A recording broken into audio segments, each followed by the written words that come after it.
नक्कली भुटानी शरणार्थी काण्डको सफल अनुसन्धानबाट सरकारले कानुनको सर्वोच्चता मात्र प्रमाणित गरेको छैन, लोकतन्त्रको सर्वोच्चता पनि स्थापित भएको छ।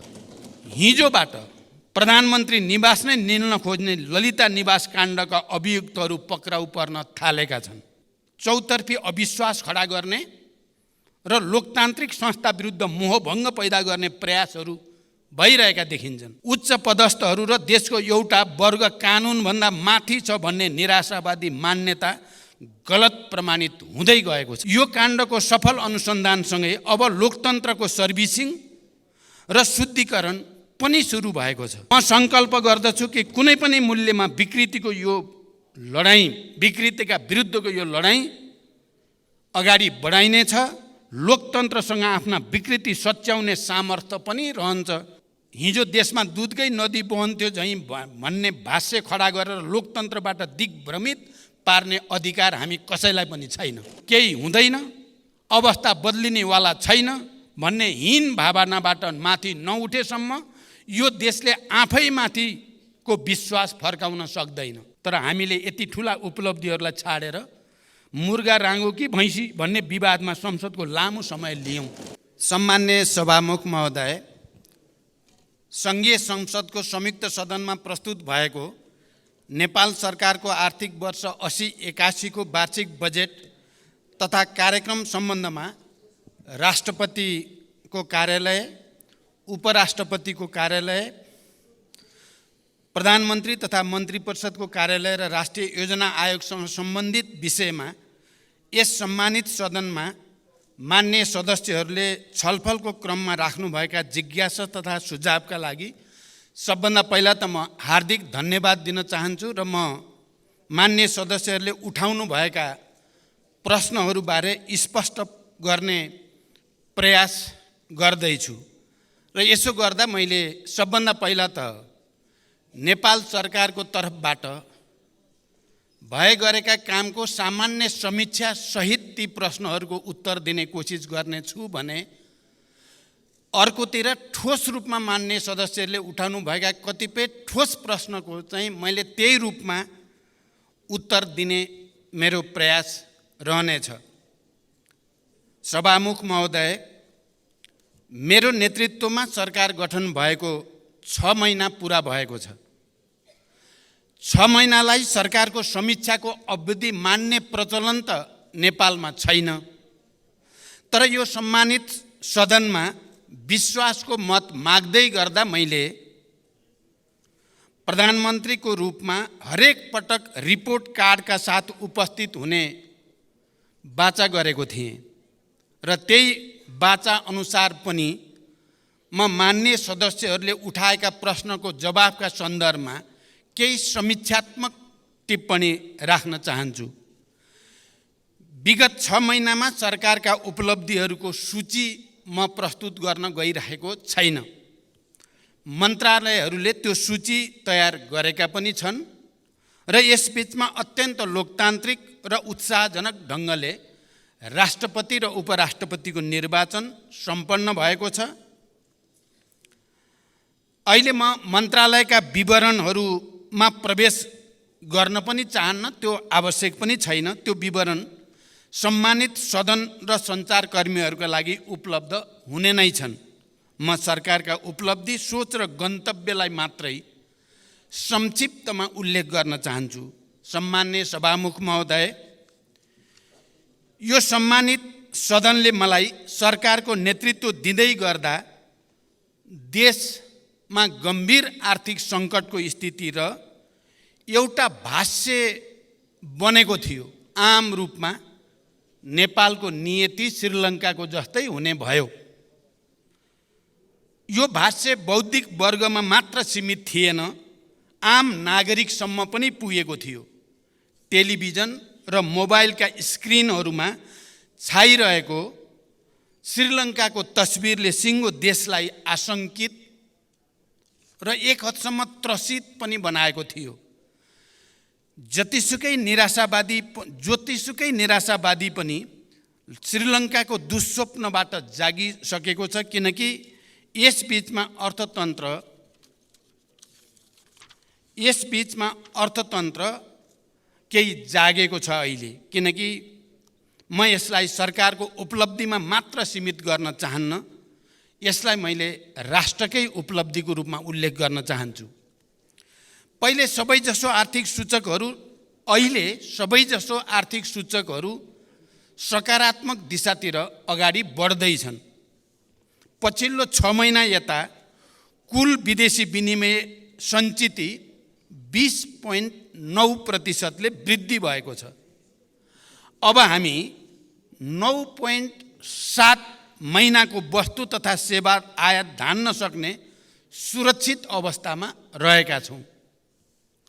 यसैगरी कुल वस्तु व्यापार घाटामा 15.2% कमी आएको छ। विप्रेषण उल्लेखनीय रूपमा वृद्धि भएको छ। गत वर्षको यसै अवधिका तुलनामा पर्यटक सङ्ख्या दोब्बर बढेको छ। ब्याङ्क दर र ब्याज दर क्रमशः घट्दै गएको छ। वित्तीय क्षेत्रको स्थायित्व र लगानीको वातावरणमा सकारात्मक सुधार आएको छ। चुहावटलाई कडाइका साथ नियन्त्रण गरिएपछि राजस्व परिचालनमा पनि क्रमशः सुधार आउँदै गएको छ। नेपाल विद्युत प्राधिकरण र नेपाल आयल निगम नाफामा गएका छन् भने नेपाल वायु सेवा निगमको आर्थिक अवस्था पनि सुधार उन्मुख छ। संसारभरिका हाम्रा कूटनीतिक र आर्थिक नियोगहरूलाई वैदेशिक लगानीका लागि परिचालन गरिएको छ र ठुला सम्भावित लगानीकर्तासँग प्रधानमन्त्रीकै तहबाट मैले अग्रसरता लिएको छु र यसमा निकै सकारात्मक सङ्केतहरू देखिएका पनि छन्। यसै बीचमा करिब 35 अरब वैदेशिक सहायता सम्झौतामा हस्ताक्षर भएको छ। उद्योग क्षेत्रमा 274 परियोजना मार्फत करिब 35 अरब नै वैदेशिक लगानी र करिब 15,000 रोजगारी सुनिश्चित भएको छ। लगानी बोर्डबाट 954.30 मेगावाट विद्युत उत्पादन हुने गरी विभिन्न 6वटा जलविद्युत परियोजनाका लागि रु 1,67 अर्ब लगानी स्वीकृत भएको छ। आर्थिक सुधारकै परिणाम कम्तीमा 20,000 थप रोजगारी सृजना गर्ने गरी रु 2,05 अर्ब लगानीका 284 नयाँ स्वदेशी उद्योगहरू दर्ता भएका छन्। उत्तरी नाकातर्फ रसुवागढी, हिल्सा, कोदारी स्थित अध्यागमन कार्यालयहरू सुचारू भएका छन्। अर्थतन्त्रलाई गतिशीलतासँगै फराकिलो, दिगो र समावेशी आर्थिक वृद्धि, गुणस्तरीय सामाजिक विकास, सुरक्षा र न्यायको प्रत्याभूति, समष्टिगत आर्थिक स्थायित्व, सङ्घीयताको सबलीकरण र सुशासनको उद्देश्य सहितको अहिलेको बजेट प्रक्रियाबाट उत्पादन र उत्पादकत्व वृद्धि भई देशभित्रै आय र रोजगारीको अवसरहरूको प्रत्याभूति दिलाउन सरकार प्रतिबद्ध छ। आउँदो वर्ष आर्थिक र सामाजिक पूर्वाधारहरू निर्माण भई उच्च आर्थिक वृद्धिको आधार तयार हुने मेरो विश्वास रहेको छ। सम्माननीय सभामुख महोदय, मैले संसदमा सङ्कल्प गरेको थिएँ, सुशासन सरकारको उच्च प्राथमिकता हुनेछ। मैले सरकारको यसबीचको सबभन्दा ठुलो उपलब्धि व्यवस्थाप्रति जनतामा जगाएको भरोसालाई मानेको छु। मैले नेतृत्व लिँदै गर्दा जनतामा राज्यप्रति र सरकारप्रति जुन निराशा, असन्तोष र आवेग थियो, अहिले त्यसमा सुधार भएको छ र यसलाई मैले जनतामा राज्यप्रति र सरकारप्रति भरोसामा जो अभिवृद्धि भएको छ यसबीचको सबैभन्दा ठुलो उपलब्धिको रूपमा मैले मानेको छु। हाई प्रोफाइल व्यक्तिहरू कानुनभन्दा माथि छन् भन्ने आम मनोविज्ञान बनिरहेको थियो। त्यसले जनतामा ठुलो आक्रोश जन्माइ पनि रहेको थियो। त्यो असन्तोषले लोकतन्त्रप्रति नै नकारात्मक धारणा बनिरहेको थियो र नक्कली भुटानी शरणार्थी प्रकरणमा सरकारले गरेको इतिहासकै ठुलो अनुसन्धान र कारबाहीपछि जनतामा विश्वास जाग्न सुरु भएको छ। नक्कली भुटानी शरणार्थी काण्डको सफल अनुसन्धानबाट सरकारले कानुनको सर्वोच्चता मात्र प्रमाणित गरेको छैन, लोकतन्त्रको सर्वोच्चता पनि स्थापित भएको छ। लोकतन्त्रभित्र देखा पर्ने समस्याको समाधान पनि लोकतन्त्रबाट नै प्राप्त हुन्छ भन्ने एउटा ऐतिहासिक मापदण्ड यो पटक राम्रोसँग स्थापित भएको छ। उच्च पदस्थहरू र देशको एउटा वर्ग कानुनभन्दा माथि छ भन्ने निराशावादी मान्यता गलत प्रमाणित हुँदै गएको छ। यो काण्डको सफल अनुसन्धानसँगै अब लोकतन्त्रको सर्भिसिङ र शुद्धिकरण पनि सुरु भएको छ। संसद र आम जनसमुदायलाई म यही रोस्टमबाट विश्वास दिलाउन चाहन्छु, यो शुद्धिकरण यतिमा रोकिने छैन, यो निरन्तर अगाडि बढ्नेछ। हिजोबाट प्रधानमन्त्री निवास नै निल्न खोज्ने ललिता निवास काण्डका अभियुक्तहरू पक्राउ पर्न थालेका छन्। मिटर ब्याजी र सहकारीका ठगहरूमाथि कारबाही सुरु भइसकेको छ। वर्षौंदेखि विकृतिको डुङ्गुर सफा गर्ने सुशासनको यो लडाईँमा मलाई सदन र जनताको अझ धेरै समर्थनको आवश्यकता रहेको मैले महसुस गरेको छु र यो लडाईँमा मलाई सदनको पनि र आम जनताको पनि अझ ठुलो हौसला र सहयोग प्राप्त हुने विश्वास पनि म व्यक्त गर्न चाहन्छु। म सङ्कल्प गर्दछु कि कुनै पनि मूल्यमा विकृतिको यो लडाईँ, विकृतिका विरुद्धको यो लडाईँ अगाडि बढाइनेछ। लोकतन्त्रसँग आफ्ना विकृति सच्याउने सामर्थ्य पनि रहन्छ र सरकार त्यो दिशामा दृढतापूर्वक अगाडि बढेको छ र बढिरहनेछ, म यो विश्वास दिलाउन चाहन्छु। सम्मान्य सभामुख महोदय, पछिल्ला निकै वर्षदेखि किसानले कहिल्यै समयमा मल पाएनन्। मलको हाहाकार हरेक वर्ष समाचारका स्थायी शीर्षक बन्दै आए, तर परिस्थिति भने खासै बदलिएन। मैले विश्वासको मत लिँदै गर्दा सम्मानित सदनमा प्रतिबद्धता जनाएको थिएँ, अब त्यस्तो हाहाकार हुन दिइने छैन। यद्यपि समस्याको पूर्ण समाधान अझै भएको छैन, तर मैले गरेको प्रतिबद्धता भने यस आर्थिक वर्षमा 78,500 मेट्रिक टन रासायनिक मलको आपूर्ति सुनिश्चित भएको छ। यसबाहेक 1,95,900 मेट्रिक टन रासायनिक मल आयात भई 1,45,900 मेट्रिक टन मल अनुदानित मूल्यमा वितरण पनि भइसकेको छ। आगामी आर्थिक वर्षका लागि पनि समयमै रासायनिक मल व्यवस्था गर्न रु 30 अरब रकम विनियोजन गरिसकिएको छ। देशमै मल कारखाना खोल्न लगानी बोर्डले अध्ययन सुरु गरिसकेको छ भने भर्खरैको भारत भ्रमणका क्रममा पनि यो विषय गम्भीर ढङ्गले उठेको छ र जोइन्ट भेन्चरमा फर्टिलाइजर प्लान्टको विकास गर्ने कुरामा सैद्धान्तिक सहमति पनि भएको छ। मेलम्ची खानेपानी आयोजनाका आवश्यक संरचनाहरूको मर्मत सम्मार सम्पन्न भई 12 महिना नियमित पानी वितरणको सुनिश्चितता गरिएको छ। यो अवधिमा विभिन्न आयोजना मार्फत 1,66,000 थप जनसङ्ख्यालाई प्रशोधित खानेपानी प्रत्याभूत गरिएको छ। भूमिहीन, दलित र सुकुम्बासीहरूलाई जग्गा धनी प्रमाणपत्र वितरणमा तीव्रता ल्याइएको छ। गरिब पहिचान गरी परिचय पत्र वितरण गर्न थप 13 जिल्लामा तथ्याङ्क सङ्कलन भई विश्लेषण प्रक्रिया सुरु गरिएको छ। महिलामाथि हुने हिंसामा शून्य सहनशीलताको नीति अपनाउँदै राज्यका तर्फबाट पीडितहरूलाई संरक्षण र सहायता गरिएको छ। मुक्त कमैया, मुक्त हलिया, मुक्त कमलरी, हरुवा चरुवा लगायतका समस्याको दिगो र शीघ्र समाधान गर्न सम्बन्धित निकायहरूलाई क्रियाशील बनाउँदै लगिएको छ। सभामुख महोदय, म विस्तृत रूपमा जान चाहन्न, तर सदनलाई यति जानकारी गराउनु मेरो कर्तव्य ठानेको छु कि यसबीचमा भौतिक पूर्वाधार विकासमा उल्लेख्य प्रगति भएको छ। 408 मेगावाट विद्युत उत्पादन क्षमता थपिएको छ। थप 3% जनसङ्ख्यामा विद्युतको पहुँच पुगेको छ भने विद्युतमा 100% जनताको पहुँच हुने सबै आधार तयार भएको छ। राष्ट्रिय स्तरका विकास आयोजना कार्यान्वयनमा देखिएका नीतिगत तथा अन्तर्निकाय समन्वय लगायतका समस्या समाधान गर्न 7 प्रदेशका मुख्यमन्त्री सहित राष्ट्रिय विकास समस्या समाधान समितिको बैठक सम्पन्न भएको छ र दिगो विकासका लागि लक्ष्यका सूचकहरूको पुनरावलोकन गरिएको छ र भने विकास सम्बन्धी बेग्लै कानुन निर्माणको प्रक्रिया अगाडि बढेको छ। अन्तर प्रदेश समन्वय परिषदको बैठक डाकिएको छ र त्यसमा समन्वयलाई अझ सुदृढ गर्ने प्रक्रिया अगाडि बढाइँदैछ।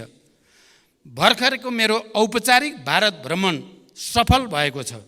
भ्रमणमा नेपाल र भारत बीच 10 वर्षमा 10,000 मेगावाट विद्युत निर्यात गर्ने गरी दीर्घकालीन विद्युत व्यापार सम्झौतामा प्रारम्भिक हस्ताक्षर भइसकेको छ।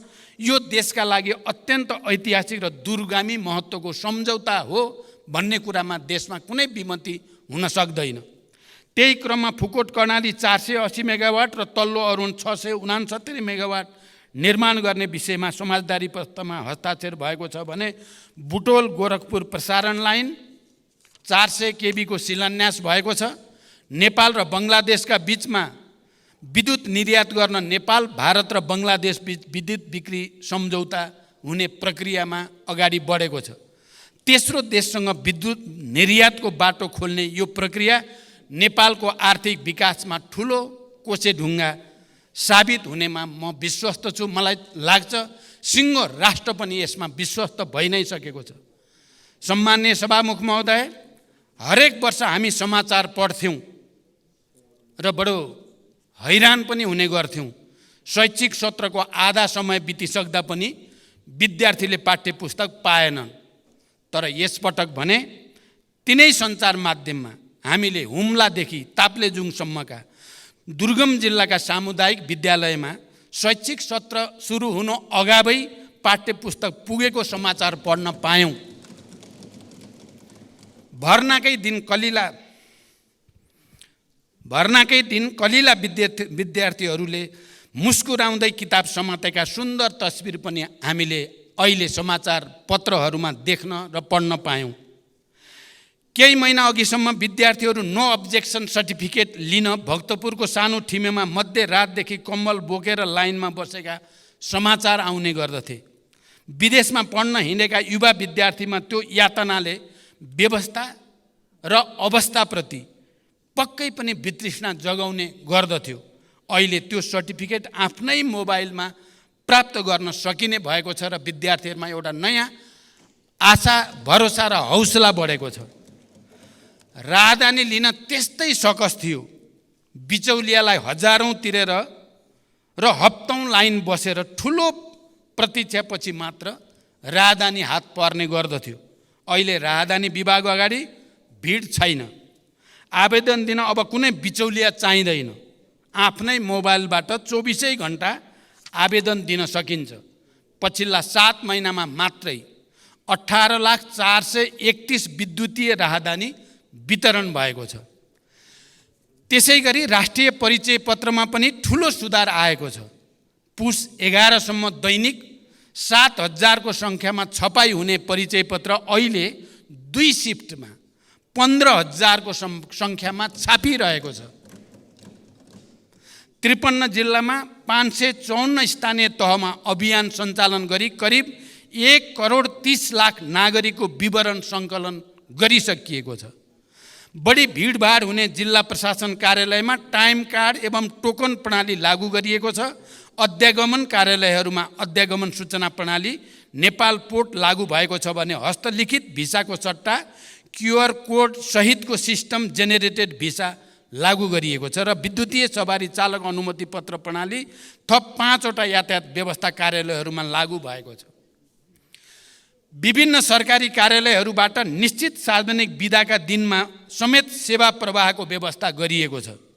कागज मुक्त, नगद मुक्त र लाइन मुक्त देश निर्माणका लागि मैले यसबीचका सुधारलाई साङ्केतिक तर निकै दूरगामी महत्त्वका निर्णय ठानेको छु। सार्वजनिक शिक्षा र स्वास्थ्य सरकारको उच्च प्राथमिकतामा छ। सरकारी, सामुदायिक तथा निजी अस्पताललाई कुल शय्याको 10% विपन्न, असहाय, बेवारिसे, बिरामीको निःशुल्क उपचारको लागि प्रदान गर्नै पर्ने व्यवस्था हुँदैछ। यसले लाखौँ गरिब परिवार लाभान्वित हुनेछन् भन्ने मेरो विश्वास छ। दुर्गम क्षेत्रमा ज्यान जोखिममा परेका गर्भवती तथा सुत्केरी महिलाहरूको सुरक्षित हवाई उद्धारलाई बढाइएको छ। कैलालीको गेटामा शहीद दशरथचन्द्र स्वास्थ्य विज्ञान विश्वविद्यालय खोल्ने निर्णय भइसकेको छ। लुम्बिनी प्रदेशमा नेपाल विज्ञान तथा प्रविधि प्रज्ञा प्रतिष्ठानको विशिष्टीकृत अनुसन्धान केन्द्र बन्दैछ। भरतपुर अस्पताल र भेरी अस्पताललाई चिकित्सा विज्ञान राष्ट्रिय प्रतिष्ठानको आङ्गिक अस्पतालको रूपमा सञ्चालन गर्ने निर्णय कार्यान्वयनमा गइ नै सकेको छ। तिलगङ्गा अस्पताललाई मानित विश्वविद्यालय बनाउने निर्णय भइसकेको छ र सरकारी अस्पतालहरूको स्तरोन्नतिसँगै नयाँ मेडिकल कलेजहरू थपिँदै गएका छन्। सरकारले प्रदान गर्दै आएका अत्यावश्यक औषधिहरू राज्यका तर्फबाट नै उत्पादन गरी औषधिमा आत्मनिर्भर बन्न नेपाल औषधि लिमिटेड मार्फत तत्कालका लागि 18 प्रकारका औषधि उत्पादनको तयारी भइरहेको छ। स्वास्थ्य सम्बन्धी समस्या सम्बन्धमा परामर्श दिन टेलिमेडिसिन सेवा सुरु भइसकेको छ। आविष्कार, अनुसन्धान र नवप्रवर्धनलाई प्रोत्साहन र प्रवर्धन गर्न छुट्टै कोषको व्यवस्था गरिएको छ। रैथाने शिल्पकला तथा संस्कृति तथा पशुपति हिन्दू विश्वविद्यालय स्थापना तयारीका लागि प्रक्रिया पनि अगाडि बढ्दैछ।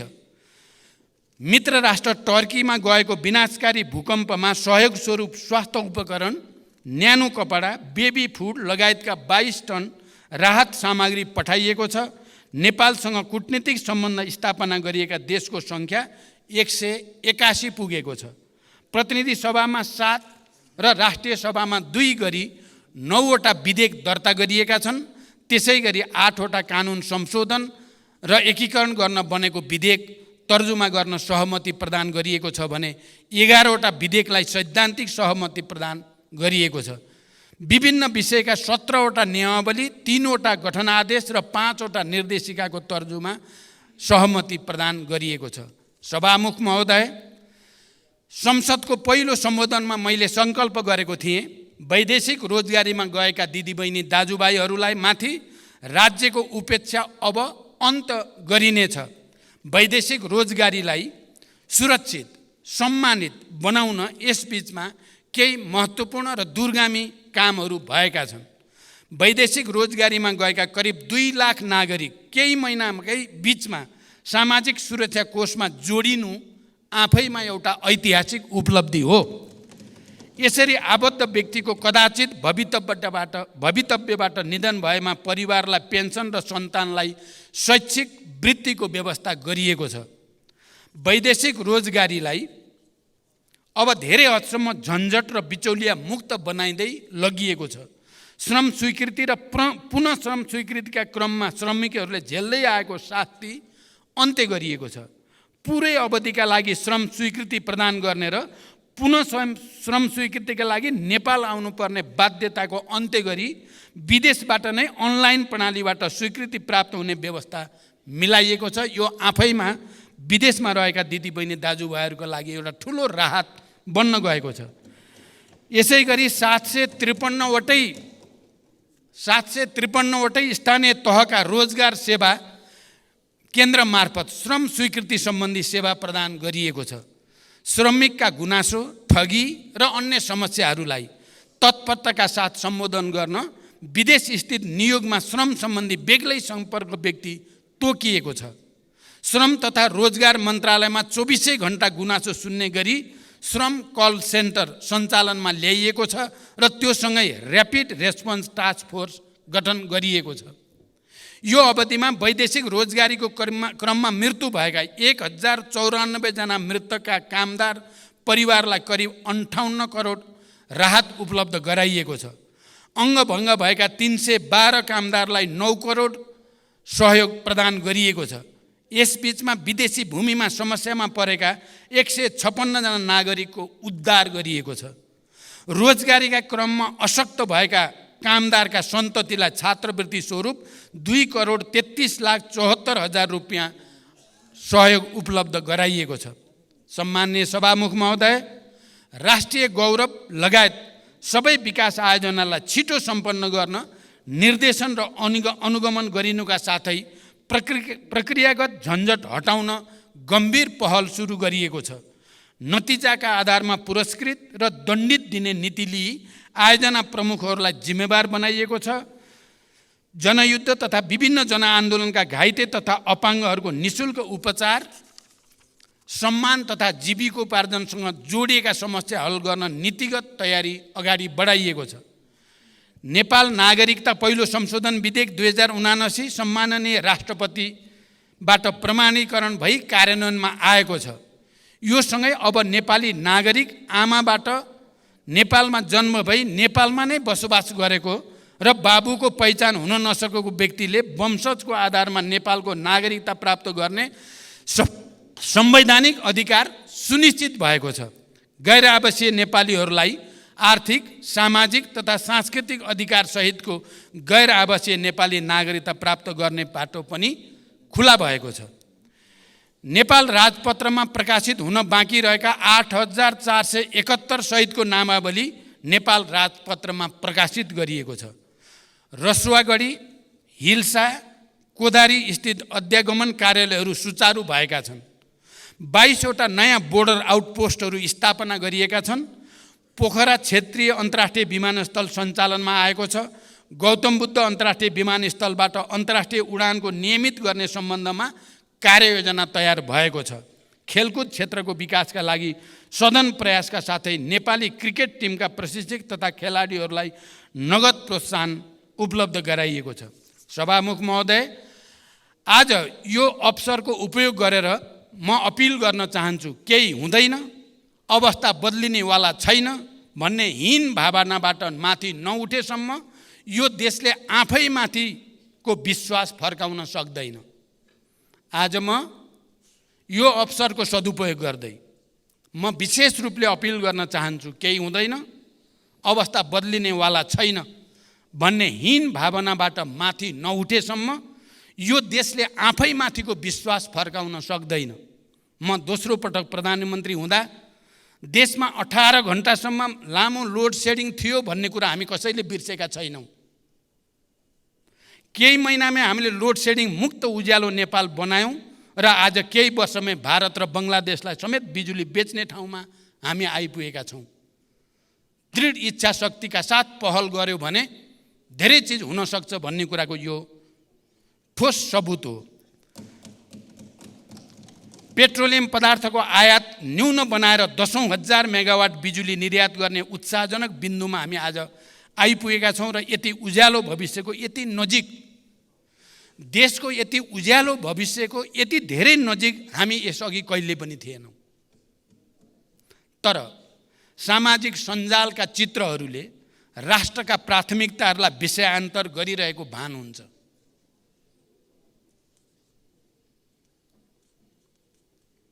तर सामाजिक सञ्जालका चित्रहरूले राष्ट्रका प्राथमिकतालाई विषयान्तर गरिरहेको भान हुन्छ।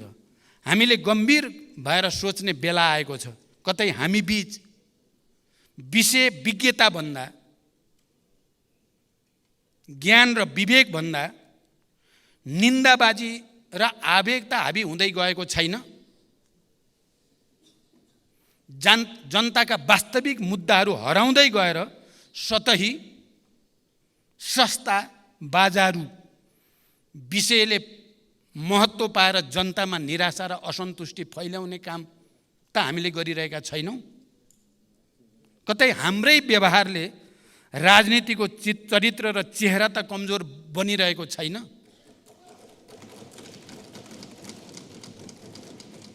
यो सत्य हो। लोकतन्त्र अब भावनात्मक आधारले मात्रै सुदृढ हुँदैन, त्यसलाई तथ्यात्मक आधार चाहिन्छ।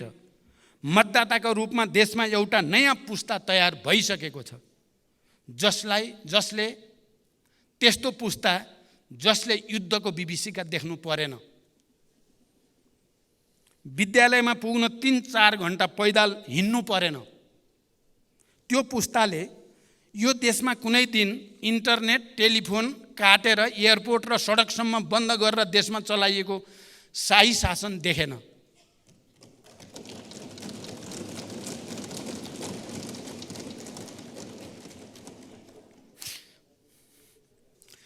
सञ्चार गृहमै पसेर वर्दीधारीहरूले सम्पादकहरूलाई के छाप्ने, के देखाउने, के सुनाउने भनेर निर्देशन दिन्थे भन्ने इतिहास पनि आज सोसियल मिडियामा उन्मुक्त पुस्तालाई थाहा छैन।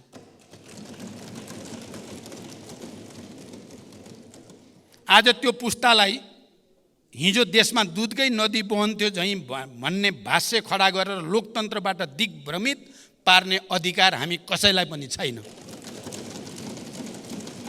20 वर्ष अघि र आजको जनताको जीवनस्तरमा आएको परिवर्तनलाई बिर्साउन खोजिँदैछ। सुशासनमा समस्याले यो अवस्था सिर्जना भयो। सुशासनको प्रत्याभूति गर्दै लोकतन्त्रको सुदृढीकरणका लागि सिङ्गो संसद एक ठाउँमा उभिनेछ भन्ने मेरो विश्वास सुदृढ हुँदै गएको छ।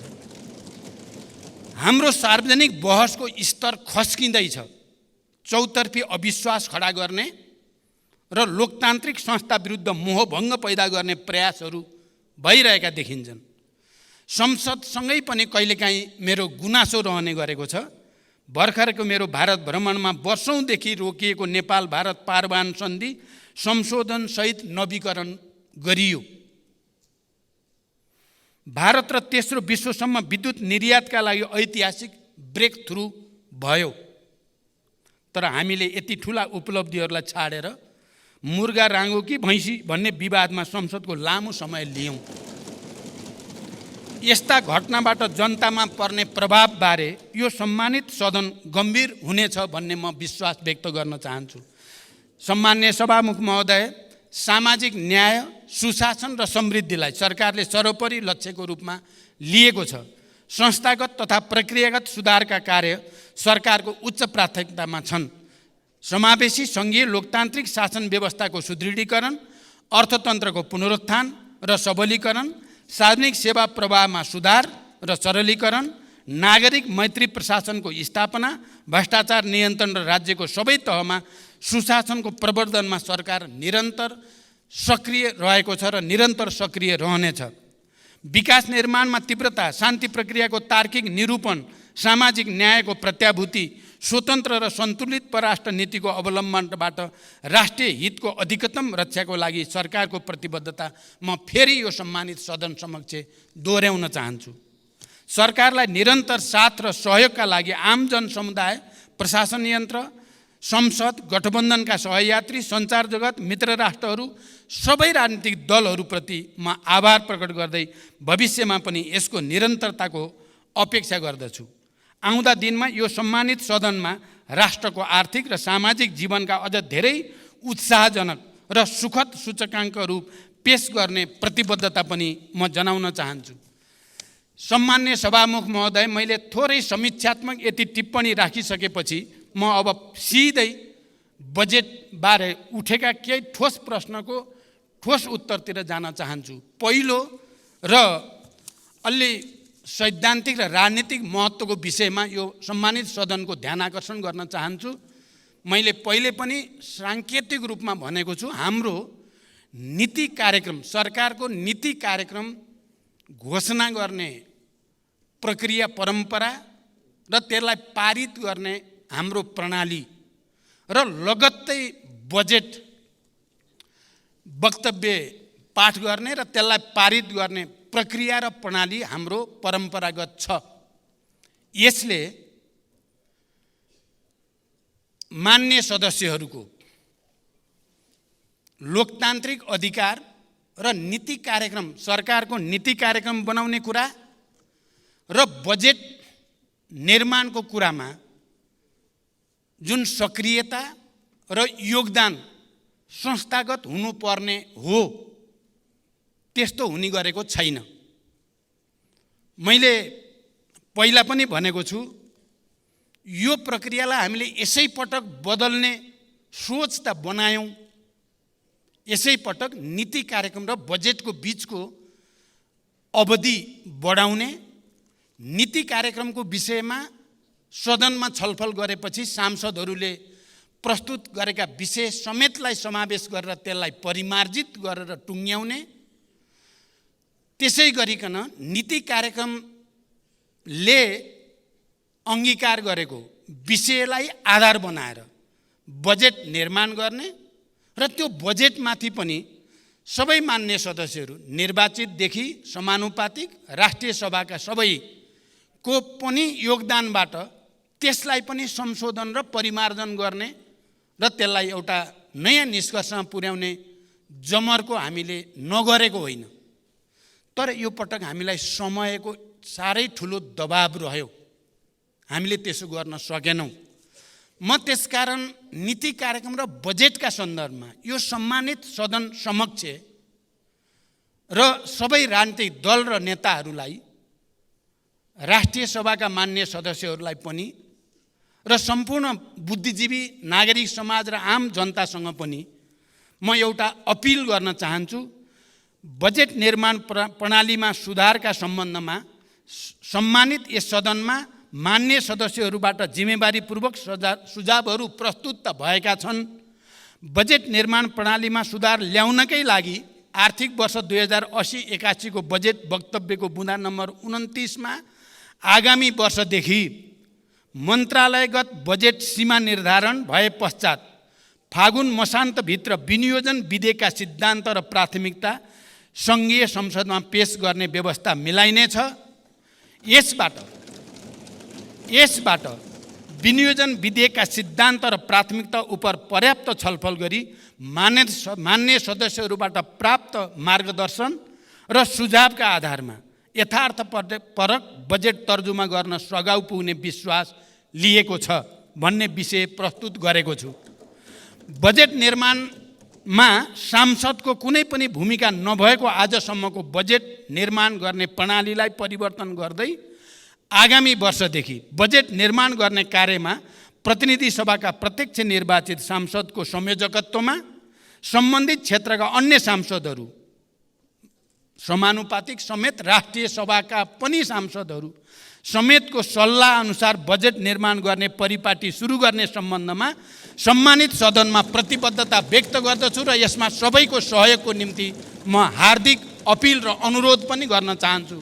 यसले हाम्रो असफल भइसकेको विकास प्रक्रियालाई, नीति कार्यक्रम र बजेट निर्माण प्रक्रियालाई सुधार गर्नेछ र त्यसले देशलाई नयाँ गति दिनेछ भन्ने म विश्वास पनि व्यक्त गर्न चाहन्छु।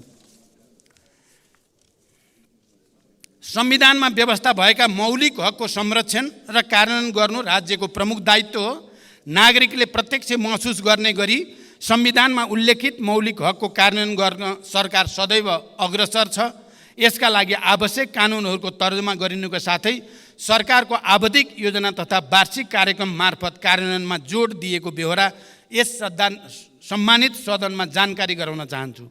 संविधानत नेपालको राष्ट्रिय एकताको प्रतीकका रूपमा सम्मानित राष्ट्रपति संविधानको पालक र संरक्षक मानिएको छ।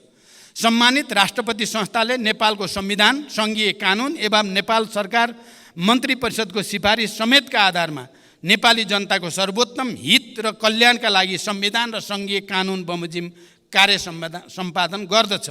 राष्ट्रपतिले आफ्नो पदीय काममा सहयोग पुर्याउन राष्ट्रपति र उपराष्ट्रपतिको पारिश्रमिक तथा सुविधा सम्बन्धी ऐन 2074 मा बढीमा 7 जना विज्ञ नियुक्त गर्न सक्ने कानुनी व्यवस्था भए पनि 5 जना विज्ञ मात्र नियुक्त भई कार्यरत हुनुहुन्छ। म यो जानकारी गराउन चाहन्छु। प्रधानमन्त्री तथा मन्त्री परिषदको कार्यालयको सुधारको सम्बन्धमा मान्य सदस्यहरूले दिनुभएको सुझाव सान्दर्भिक र महत्त्वपूर्ण रहेका छन्। नेपाल सरकार कार्यविभाजन नियमावली अनुसार यस कार्यालयले मुख्यतः नेपालको शासन व्यवस्थाको सामान्य निर्देशन, नियन्त्रण र सञ्चालन तथा सङ्घ, प्रदेश र स्थानीय तहको समन्वय र सहजीकरण गर्ने, सरकारी निकायका काम कारबाहीको समन्वय, अनुगमन र सहजीकरण, सुशासन प्रवर्धन एवं प्रशासनिक सुधार जस्ता महत्त्वपूर्ण जिम्मेवारी वहन गर्दै आएको छ।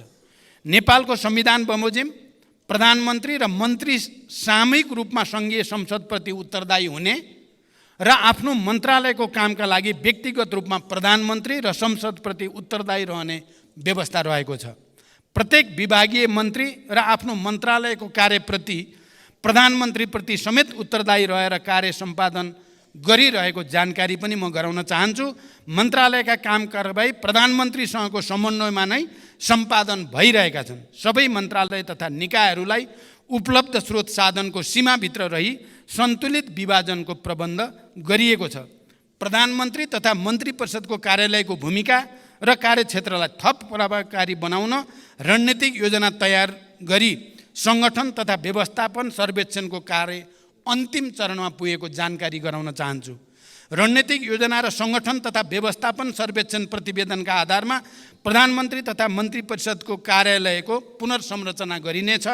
राष्ट्रिय अनुसन्धान विभाग, सम्पत्ति शुद्धिकरण अनुसन्धान विभाग, राजस्व अनुसन्धान विभाग लगायतका निकायहरूको कार्य सम्पादन प्रभावकारिताका सम्बन्धमा मान्य सदस्यहरूले देखाउनु भएको चासोप्रति म सकारात्मक छु र आफ्नो तर्फबाट त्यसमा सुधारको निम्ति पहल गर्ने विश्वास पनि दिलाउन चाहन्छु। योग्यता, क्षमता र निकायगत कार्य प्रकृतिको आधारमा प्रधानमन्त्री तथा मन्त्री परिषदको कार्यालयका साथै मन्त्रालय, निकायमा सचिव लगायत सबै कर्मचारीहरूको पदस्थापन तथा सरुवा गर्ने व्यवस्था मिलाइएको छ। कर्मचारीलाई उत्प्रेरित गराउँदै कार्य सम्पादन स्तरका आधारमा आफ्नो कामप्रति उत्तरदायी बनाउने र प्रोत्साहन तथा दण्डको नीति लिइएको छ। मैले सरकारका उच्च पदस्थ पदाधिकारीहरूलाई जनताप्रति उत्तरदायी भई कार्य सम्पादन गर्न कडा निर्देशन दिँदै आएको छु।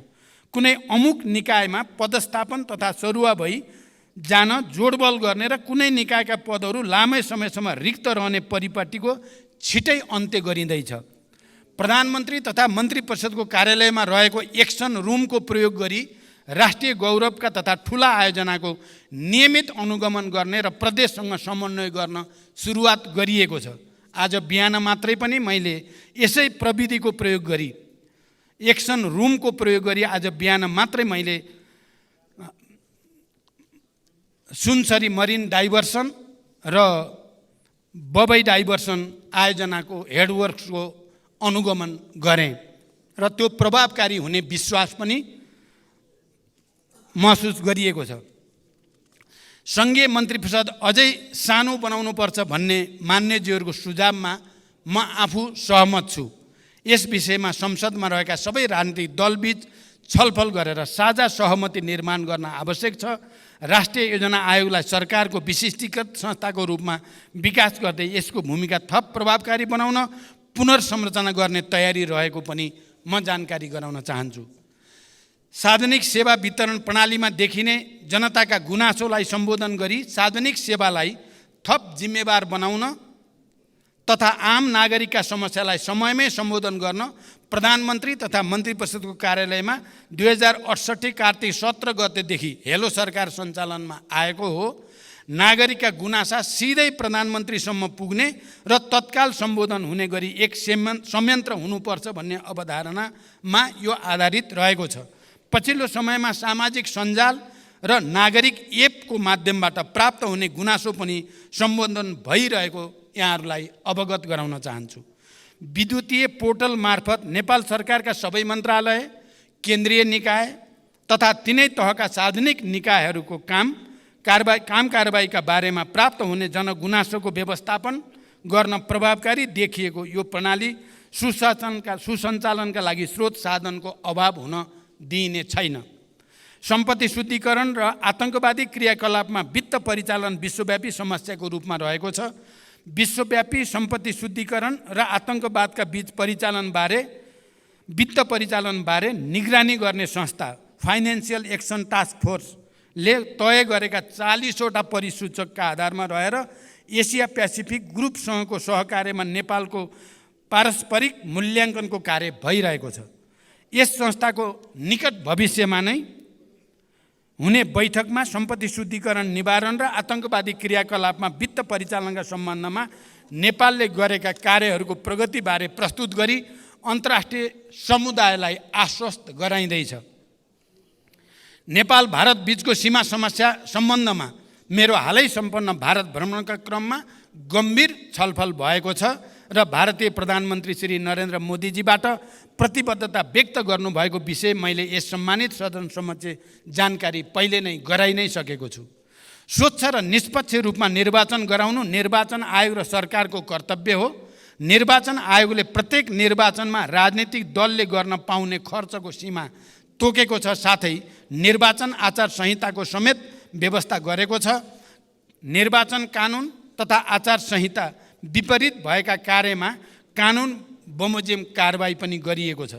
सबै राजनीतिक दलसँग सहकार्य गरी स्वतन्त्र, निष्पक्ष र भयरहित वातावरणमा निर्वाचन गराउन सरकार प्रतिबद्ध छ।